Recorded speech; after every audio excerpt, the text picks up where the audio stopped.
So I was studying transgenerational family therapies the other day. That's techniques of working with families that span generations, sometimes 2 or 3.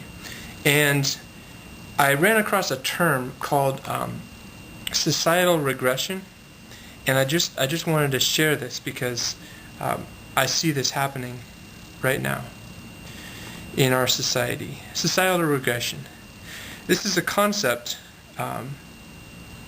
applying a certain theory of family therapy to society in general.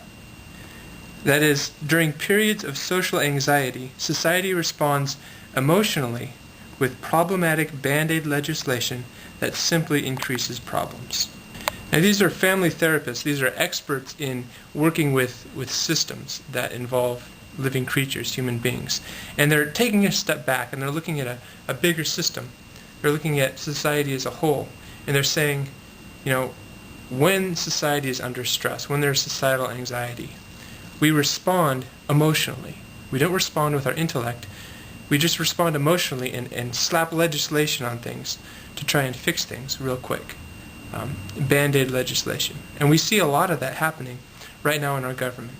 Now the therapists who made this observation also had a solution. They said, what is needed is better differentiation between emotion and intellect, allowing more constructive societal decisions to be made. They said, we're responding emotionally.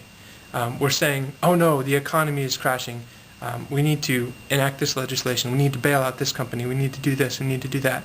And the response is very emotional and not very well thought through. All very interesting. Okay, what's my point with all this? Well, my point is that Jesus Christ lived in a very similar time of societal anxiety, okay? Things were not okay, and people were stressed out. The world was in turmoil. Now, like these therapists, he saw the bigger picture. He could step back and see what was really going on.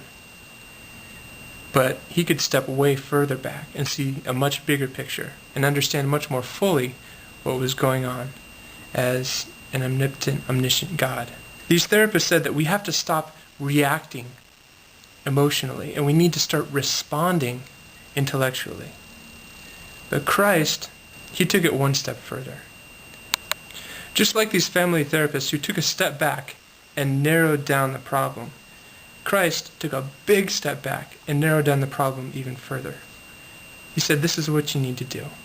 And he pretty much quoted out of ancient scripture in Deuteronomy chapter 10, which says, and now, O Israel, what does the Lord your God ask of you but to fear the Lord your God, to walk in his ways, to love him, to serve the Lord your God with all your heart and with all your soul.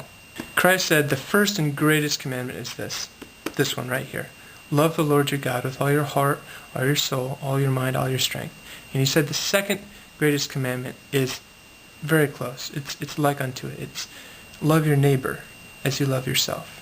Isn't it interesting that the one who could really see the big picture, right, the one who could really know what's going on and the implications of everything that's happening in the world, the one who knows the end from the beginning, would give the solution to our problems in such a few simple words. Our government isn't going to fix our nation. Well, first of all, our nation isn't going to fix the world. Second of all, our government is not going to fix our nation. Your church is not going to fix your neighborhood. And you are not going to fix your family. I'm not going to fix my family. All we can do is look into our own hearts and say, am I serving the Lord my God with all my heart, all my soul, all my mind, and all my strength? Am I loving my neighbor as I love myself? True change, lasting change, does not come in the form of emotionally reactive Band-Aid legislation. True lasting change begins with one person. It begins with you, and it begins with me. And it begins in our hearts. And it grows from there.